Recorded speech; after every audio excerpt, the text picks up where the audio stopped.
اس سے تو ایک روایت میں آتا ہے کہ بسا اوقات ایک بندے سے اللہ تبارک و تعالی محبت کرتا ہے اور چاہتا ہے کہ یہ عبادت اور مجاہدہ کر کے اس مقام اور منزل تک پہنچے، لیکن اس درجے کا مجاہدہ اور وہ مشقتیں اٹھاتا نہیں ہے، اس مجاہدہ اور عبادات اس درجے کی کرتا نہیں ہے، اور اللہ چاہتے کہ اس کو میں اس روحانی مقام پر پہنچاؤں، تو اللہ تبارک و تعالی اس پر بیماری ڈال دیتے ہیں۔ اس بیماری کی تکلیف میں وہ اتنی تیزی سے اس کے روحانی درجات بلند ہوتے ہیں کہ اگر وہ عبادتوں کے سجدے میں پڑا رہتا تو اتنی تیزی سے درجات بلند نہ ہوتے جتنی بیماری کی وجہ سے اللہ نے اس کے درجات بلند کر دی۔ تبھی تو سنت یہ ہے کہ جب آپ تیمارداری کے بیمار کے پاس جائیں تو کیا کہتے ہیں؟ لا باسا طہور انشاءاللہ۔ لا باسا میں نے کوئی حرج نہیں، گویا کہ بیماری آ گئی کوئی حرج نہیں۔ اس کا کیا مطلب؟ مطلب ہے کہ یہ بیماری آنا کوئی پریشانی کی بات نہیں ہے، یہ بیماری آنا یہ تمہارے لیے نافع ہے، تمہارے لیے فائدہ مند ہے۔ لا باسا کوئی حرج کی بات نہیں ہے، یہ بیماری آئی ہے یہ کوئی مذاقہ نہیں ہے، اس بیماری آنے میں تمہاری کوئی مصلحت ہے، تمہارا کوئی نفع ہے۔ اللہ تبارک و تعالیٰ کوئی جسمانی تمہارے جسم کے اندر کوئی ایسی قوت پیدا کرنا چاہتے ہیں، کوئی ایسی طاقت پیدا کرنا چاہتے ہیں کہ اس بیماری کے نتیجے میں اللہ تبارک و تعالیٰ دوہری صحت تمہیں عطا کر دیں گے۔ دیکھو حکیم جو ہے کبھی مریض کو جلاب دے دیتا ہے، جلاب کہ آپ جلاب استعمال کریں۔ اب جن دنوں میں وہ جلاب استعمال کرتا ہے اس کو اسہال لگ جاتے ہیں تو وہ بالکل کمزور ہو جاتا ہے، بالکل مرغی کی چوزے کی طرح ہو جاتا ہے۔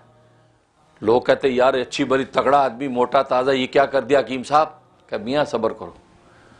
اب وہ جلاب کے دنوں میں وہ کمزور اور نحیف ہوتا چلا جا رہا ہے، وہ تو بالکل چوزا بنتا چلا جا رہا ہے، لیکن حکیم اس کو جلاب دے رہا ہے۔ حکیم کو پتا ہے کہ اس وقت فاسد مادے نکل رہے ہیں، اس کے فاسد مادے جسم سے نکل رہے ہیں، گندی علائشیں نکل رہی ہیں، اس کی انتڑیاں صاف ہو رہی ہیں، اس کا معدہ کلین ہو رہا ہے۔ اور جب وہ جلاب کا پروسیس پورا ہوا اب اس کے بعد اس کو مقویات دیتا ہے، طاقت کی چیزیں دیتا ہے، تو پہلے جیسی صحت تھی اس سے ڈبل اچھی صحت اس کو مل جاتی۔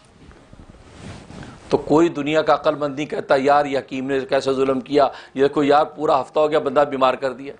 نہیں، اس بیماری کے دنوں کے اندر تو وہ پروسیس چل رہا ہے۔ دیکھو یہ بیماری اس کو ایک اچھی ڈبل صحت کے نتیجے میں نظر آئی۔ بالکل اسی طریقے سے اللہ تبارک و تعالیٰ جب بندوں کو بیمار کرتے ہیں اس پہ کوئی بیماری آتی ہے تو اس میں ایک تو مادی نفع بھی مقصود ہوتا ہے کہ اللہ تبارک و تعالیٰ پتہ نہیں اس کے جسم کے اندر مادی طور پر کون سا ایسا پروسیس چلا رہے ہیں جس کے نتیجے اب جب صحت مند ہوگا تو اس کو دوہری اور اچھی صحت مل جائے گی۔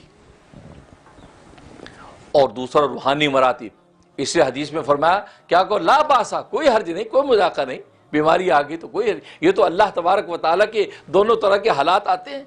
طہور انشاءاللہ، طہور یہ پاکی ہے تمہارے لیے، یہ پاکی ہے تمہارا، طہور ہے کیا مطلب؟ گناہوں سے طہور، تمہارے گناہوں کی گندگی ہے، گناہوں کی آلودگی ہے، نافرمانیاں معصیتیں ہیں، اللہ تبارک و تعالیٰ نے بیماری ڈال کے تمہارے گناہوں کو صاف اور پاک کرنا شروع کر دیا۔ انشاءاللہ اگر اللہ نے چاہا تو گویا کہ تمہارے گناہ اس بیماری میں معاف ہو رہے ہیں۔ تو بیماری کی حالت میں یا گناہ معاف ہوتے ہیں اور اگر گناہ نہیں ہے تو درجات بلند ہوتے ہیں۔ تو اللہ تبارک و تعالیٰ اس قدر جو تیزی سے اس بیماری کی حالت میں درجات بلند کرتے ہیں کہ انسان اپنی عبادات کے ذریعے سے اس مقام تک نہیں پہنچ سکتا۔